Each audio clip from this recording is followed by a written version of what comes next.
Good morning students. अब जो हमारा नया जो नेक्स्ट टॉपिक है टैक्स प्लानिंग में, वो है tax planning with respect to amalgamation of companies. ठीक है, तो सबसे पहले हम पढ़ते हैं कि अमलगमेशन होता क्या है। अमलगमेशन का मतलब होता है जब दो या दो से ज़्यादा कंपनीज आपस में मर्ज हो जाती हैं तो उसको हम अमलगमेशन बोलते हैं।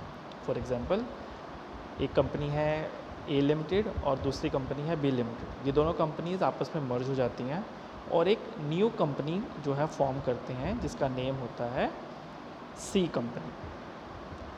ठीक है, दो कंपनीज आपस में मर्ज होके एक नए नाम से जो है कंपनी फॉर्म करते हैं, उसको हम बोलते हैं अमलगमेशन।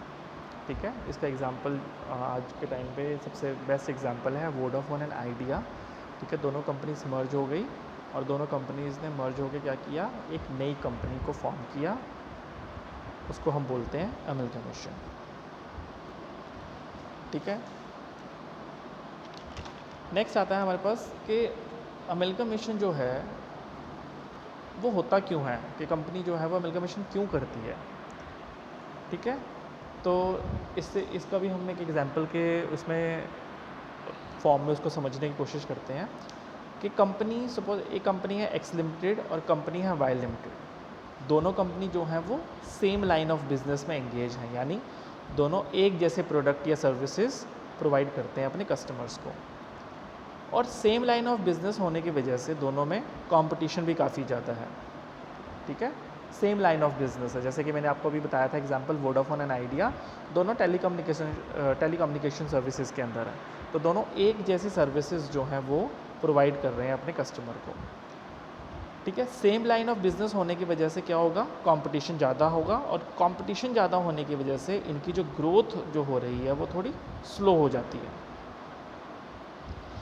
तो इन्होंने आपस में डिसाइड किया कि हम एक लाइन ऑफ बिजनेस में हैं और दोनों कंपटीशन झेल रहे हैं, ग्रोथ भी हमारी कम हो रही है और जो कॉस्ट है वो काफ़ी ज़्यादा आ रही है। दोनों ही एडवर्टीज़मेंट पे खर्चा कर रहे हैं, तो वो सोचते हैं कि क्यों ना हम आपस में मिल जाएं और एक नई कंपनी फॉर्म कर लें। तो एक्स लिमिटेड और वाई लिमिटेड आपस में मिल जाती हैं और एक नई कंपनी बन जाती है एक्स वाई लिमिटेड। ठीक है, और मैं सिंपली ये कहूँ कि आपसे कि एक्स वाई लिमिटेड ने एक्स के बिज़नेस को टेक ओवर कर लिया और एक्स वाई लिमिटेड ने वाई के बिज़नेस को टेक ओवर कर लिया। एक्स और वाई कंपनी ख़त्म हो गई और नई कंपनी बन गई एक्स वाई लिमिटेड। अब आप ये सोच रहे होंगे कि फ़ायदा क्या है अमलगमेशन का, क्या बेनिफिट्स हैं अमलगमेशन के, क्यों कंपनीज़ जो है अमलगमेट होती हैं, क्यों करती हैं अमलगमेशन। ठीक है, तो बहुत सारे इसके रीज़न्स हैं जिसकी वजह से ये लोग जो कंपनीज़ हैं वो आपस में अमलगमेट करती हैं। तो सबसे जो मतलब इनका क्या बेनिफिट है, क्यों करती हैं अमलगमेट कंपनीज़, तो जो सबसे बड़ा बेनिफिट है वो है कॉस्ट को लेके। दोनों कंपनी आपस में एक दूसरे को कंपटीशन दे रही है, काफ़ी ऑपरेटिंग कॉस्ट आ रही है दोनों की। ठीक है, दोनों ही एडवर्टाइजिंग में लगे हुए हैं, मार्केटिंग एक्सपेंसेस काफ़ी ज़्यादा हैं दोनों का, तो कॉस्ट ज़्यादा आएगी। तो जब दोनों कंपनी आपस में मर्ज हो जाएंगे तो इनकी जो कॉस्ट है वो काफ़ी कम हो जाएगी। ठीक है ना, एक दूसरे के ख़िलाफ़ जो है वो प्लानिंग करने के बजाय जब ये दोनों कंपनीज मिल जाएंगी तो ये जो अननेसेसरी कॉस्ट जो है उसको कट कर देंगे। ठीक है, मार्केटिंग के ऊपर, एडवर्टीज़मेंट के ऊपर। ठीक है, जितनी भी जो भी ऑपरेटिंग कॉस्ट वगैरह थी वो सारी की सारी क्या हो जाएगी, वो कट हो जाएगी। नेक्स्ट है जो दोनों में कंपटीशन है वो ख़त्म हो जाएगा। ठीक है, और सिनर्जी सिस्टम जो है वो अडॉप्ट करेंगे जो ऑर्गेनाइजेशन है। ठीक है, सिनर्जी सिस्टम का मतलब होता है कि एक कंपनी का जो प्रोडक्ट है वो 5 रुपीज़ है। सपोज़ एक्स लिमिटेड जो कंपनी थी वो अपना प्रोडक्ट को 5 रुपये में बेचती थी और जो दूसरी कंपनी है वो अपना प्रोडक्ट कंपटीशन की वजह से 4.5 रुपये में बेचती है। लेकिन जब ये दोनों कंपनी आपस में मिल जाएंगी तब जो प्रोडक्ट है वो 5 रुपीज़ का रख देगी। क्योंकि अल्टीमेटली कुछ ना कुछ तो प्राइस लेना ही है, तो कंपटीशन होगा ही नहीं किसी के बीच में। क्लियर? तो इनको हम बोलते हैं सिनर्जी सिस्टम। और इन दोनों से भी ज़्यादा जो बेनिफिट मिलता है अमलगमेशन में, मतलब कॉस्ट से और जो भी हमारा कंपटीशन है, इन दोनों से बड़ा जो बेनिफिट मिलेगा कंपनीज़ को, वो बेनिफिट मिलेगा टैक्स बेनिफिट। ठीक है, टैक्स एडवांटेज। तो जब अमलगमेशन जब होती है तो कंपनी का तो एक टैक्स एडवांटेज मिलती है, टैक्स इंसेंटिव भी बोलते हैं जिनको, वो मिलती है कंपनी को। ठीक है, तो वो कौन कौन से टैक्स बेनिफिट हैं, टैक्स इंसेंटिव्स हैं, वो भी हम आगे फर्दर रीड करेंगे। वो उसके ऊपर पूरा एक बहुत बड़ा जो है लेक्चर होगा। अब सबसे पहले आपको ये पता होना चाहिए कि जो कंपनीज़ हैं, क्योंकि इसके अंदर कॉर्पोरेट टैक्स प्लानिंग के अंदर बार बार वर्ड यूज़ होगा इस टॉपिक के अंदर, amalgamating company and amalgamated company. ठीक है, वो कॉन्सेप्ट आपको क्लियर होना चाहिए। अमलगमेटिंग कंपनी वो कंपनी है जो कि ओल्ड कंपनी थी। ठीक है, जैसे एक्स और वाई, एक्स लिमिटेड कंपनी और वाई लिमिटेड कंपनी क्या है, अमलगमेटिंग कंपनी है। लेकिन उन्होंने जब न्यू कंपनी फॉर्म कर ली एक्स वाई लिमिटेड, वो हो गई हमारी अमलगमेटेड कंपनी। क्लियर? पुरानी कंपनी जो ओल्ड कंपनी है उसको हम बोलते हैं अमलगमेटिंग कंपनी, और न्यू कंपनी को हम बोलेंगे अमलगमेटेड कंपनी। ठीक है, एक अमलगमेशन से ही रिलेटेड एक पॉइंट आता है हमारे पास, एब्जॉर्प्शन का। ठीक है, एब्जॉर्प्शन क्या होती है?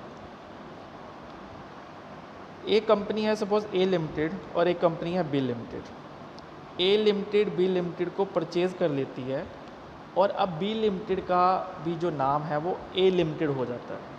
इसमें क्या है, इसके अंदर दोनों मिलके न्यू कंपनी फॉर्म नहीं करेंगे, ए लिमिटेड कंपनी ने बी लिमिटेड कंपनी को परचेज़ कर लिया।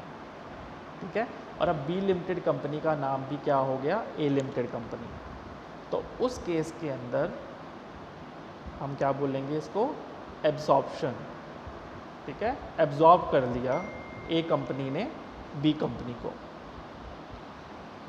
चाहे केस हमारे पास एब्जॉर्प्शन का हो, चाहे केस अमलगमेशन का हो, दोनों एक साथ ही काउंट किए जाते हैं और दोनों को हम अमलगमेशन के हेड के अंदर ही रखते हैं। ठीक है, इनकम टैक्स एक्ट के अकॉर्डिंग अमलगमेशन और एब्जॉर्प्शन को हम एक ही आइडेंटिटी में काउंट करेंगे। क्लियर? उसके बाद आता है कि जो हमें टैक्स बेनिफिट मिलेंगे, उस टैक्स बेनिफिट को अवेल करने के लिए there should be a valid amalgamation, कि जो भी अमलगमेशन हो रही है वो वैलिड होनी चाहिए as per the income tax act 1961। मतलब अगर टैक्स बेनिफिट लेने हैं तो वैलिड अमलगमेशन होगी तो ही आपको टैक्स बेनिफिट मिलेंगे, अदरवाइज आपको कोई भी टैक्स बेनिफिट नहीं मिलेगा। क्योंकि अमलगमेशन से रिलेटेड लोगों के अंदर बहुत सारी कन्फ्यूज़न रहती है कि कौन क्या है, मतलब अमलगमेशन क्या चीज़ है, कुछ मिसअंडरस्टैंडिंग है अमलगमेशन को। ठीक है, तो वैलिड अमलगमेशन किसको बोली जाएगी वो हम पढ़ते हैं। ठीक है, वैलिड अमलगमेशन का मतलब होता है कुछ कंडीशंस जो है वो इनकम टैक्स एक्ट 1961 में डिफ़ाइन कर रखी हैं, उन कंडीशन को कंपनी अगर फुलफ़िल कर देती है तो वैलिड अमलगमेशन माना जाएगा।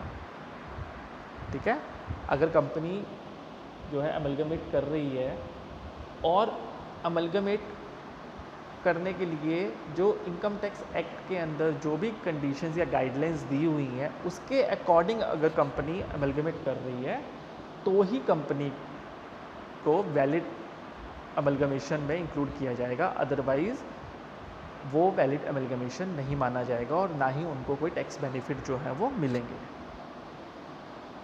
ठीक है, तो वो कौन कौन सी कंडीशंस हैं वो हम एक बार पढ़ लेते हैं। Number 1, if all the assets and liability of the amalgamating company become the assets and liability of the amalgamating company, amalgamated company। ठीक है, जितनी भी एसेट्स और लाइबिलिटी जो हमारी अमलगमेटिंग कंपनी, ये जो नाम है ये बार बार यूज़ होगा तो आपको पता होना चाहिए, अमलगमेटिंग कंपनी यानी ओल्ड कंपनी की जितनी भी एसेट एंड लाइबिलिटी हैं वो सारी की सारी किसकी हो जाएंगी अमलगमेशन होने के बाद? अमलगमेटेड कंपनी की। ठीक है, जितनी भी एसेट हमारी ओल्ड कंपनी की थी, एसेट्स एंड लाइबिलिटीज़, वो सारी की सारी एसेट्स एंड लाइबिलिटीज़ किसकी हो जाएंगी? अमलगमेटेड कंपनी की हो जाएंगी। नेक्स्ट पॉइंट आता है share holders holding at least 75% in the value of shares. मतलब ऐसे शेयर होल्डर जिन्होंने कम से कम 75% वैल्यू ऑफ शेयर्स को होल्ड कर रखा है। और शेयर्स में क्या क्या इंक्लूड होगा? इक्विटी प्लस प्रेफरेंस दोनों। इन दी अमलगमेटिंग कंपनी यानी ओल्ड कंपनी के अंदर ऐसे शेयर होल्डर नई कंपनी में भी यानी अमलगमेटेड कंपनी में भी शेयर होल्डर बनने के लिए राज़ी होने चाहिए। ठीक है, जो अमलगमेटिंग कंपनी यानी ओल्ड कंपनी के अंदर ऐसे शेयर होल्डर जो 75% से ज़्यादा का जो जिनके पास शेयर है, वो लोग वही सेम शेयर होल्डर्स जो हैं वो नई कंपनी के भी शेयर होल्डर बनने के लिए राज़ी होने चाहिए। ठीक है, ये 2 पॉइंट थे रिलेटेड कि वैलिड अमलगमेशन क्या होगा। वैलिड अमलगमेशन में 2 पॉइंट आते हैं। नंबर 1 कि जितनी भी एसेट्स एंड लाइबिलिटीज़ हैं आपकी अमलगमेटिंग कंपनी की, वो बन जाएंगी अमलगमेशन होने के बाद अमलगमेटेड कंपनी की। और जितने भी शेयर होल्डर्स हैं जिनके पास एटलीस्ट 75% ऑफ शेयर्स हैं, वो शेयर होल्डर आपकी नई कंपनी में भी शेयर होल्डर बनने के लिए राज़ी होने चाहिए, उनका कंसेंट होना चाहिए to become a shareholder of the amalgamated company. तभी आपकी जो भी आपका अमलगमेशन है वो उसको वैलिड माना जाएगा। ठीक है, उसके बाद हम आते हैं पॉइंट पे कि कुछ केसेस ऐसे होते हैं जिसके अंदर कन्फ्यूज़न रहती है। लोग सोचते हैं कि ये होने से जो है वो अमलगमेशन हो गया, लेकिन कुछ एक्टिविटीज़ ऐसी होती हैं जिनके होने से अमलगमेशन नहीं माना जाएगा कि no amalgamation in the following cases. कुछ ऐसे केसेस होते हैं जिसके अंदर अमलगमेशन नहीं होता। ठीक है, उनका जो नेचर है वो थोड़ा सा लगता है हमें कि ये अमलगमेशन के अंदर आएगा, लेकिन वो अमलगमेशन नहीं होता। ठीक है, वो कौन कौन से केसेस हैं वो हम देख लेते हैं। Point number 1, property of one company is purchase by another company. इसका मतलब ये है कि अगर कोई कंपनी किसी दूसरी कंपनी की कोई भी एसेट परचेज़ कर रही है, और वो जो परचेज़ है वो नॉर्मल परचेज़ है। ठीक है, कोई एक्वायर नहीं कर रही है, कोई ऐसा नहीं है कि सब कुछ मर्ज कर रही है। कुछ एसेट जो है वो एक कंपनी दूसरी कंपनी की परचेज़ कर रही है, नॉर्मल परचेज़, तो उस परचेज़ को अमलगमेशन नहीं माना जाएगा। उसमें नॉर्मली 2 कंपनीज़ के बीच में बिजनेस हो रहा है। ठीक है, एक कंपनी ने अपने एसेट्स को बेचना है, दूसरी कंपनी ने उसको एसेट्स को ख़रीदना है। तो अगर एक कंपनी अपनी एसेट्स बेचती है और दूसरी कंपनी उसको ख़रीद लेती है, उसको हम अमलगमेशन नहीं मानेंगे।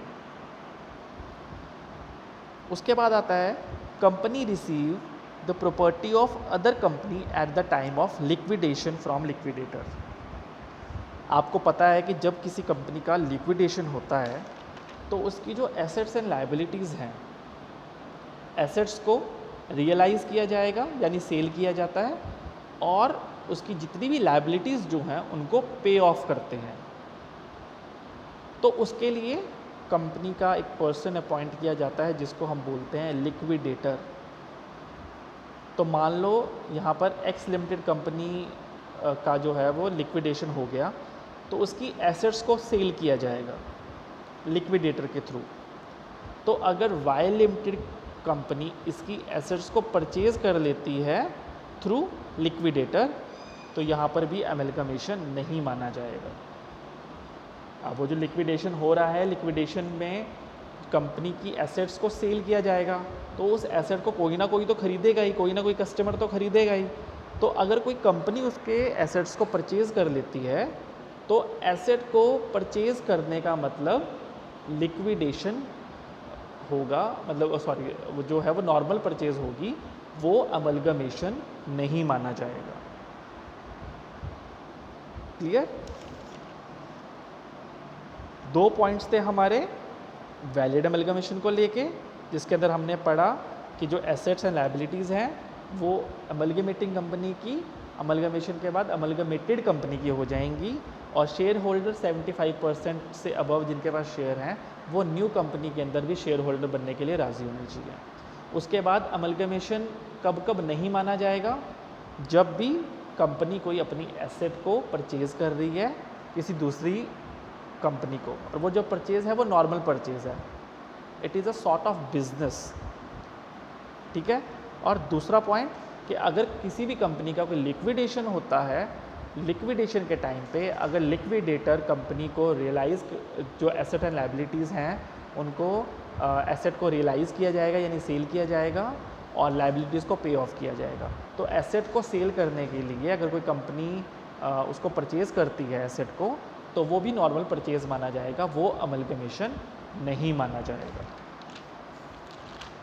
ये कॉन्सेप्ट आपको जो है वो क्लियर होने चाहिए रिगार्डिंग अमलगमेशन। जो हमारा नेक्स्ट टॉपिक है, जो कि हमारा टैक्स से रिलेटेड है, which is tax advantages and tax incentives. मतलब एक ही चीज़ है कि कौन कौन से अमलगमेशन अगर होता है कंपनीज़ के बीच में, तो कौन कौन से टैक्स बेनिफिट हैं, कौन कौन से टैक्स इंसेंटिव्स हैं जो कंपनी को मिलते हैं। ठीक है, वो हम करेंगे अपने नेक्स्ट लेक्चर में। Thank you.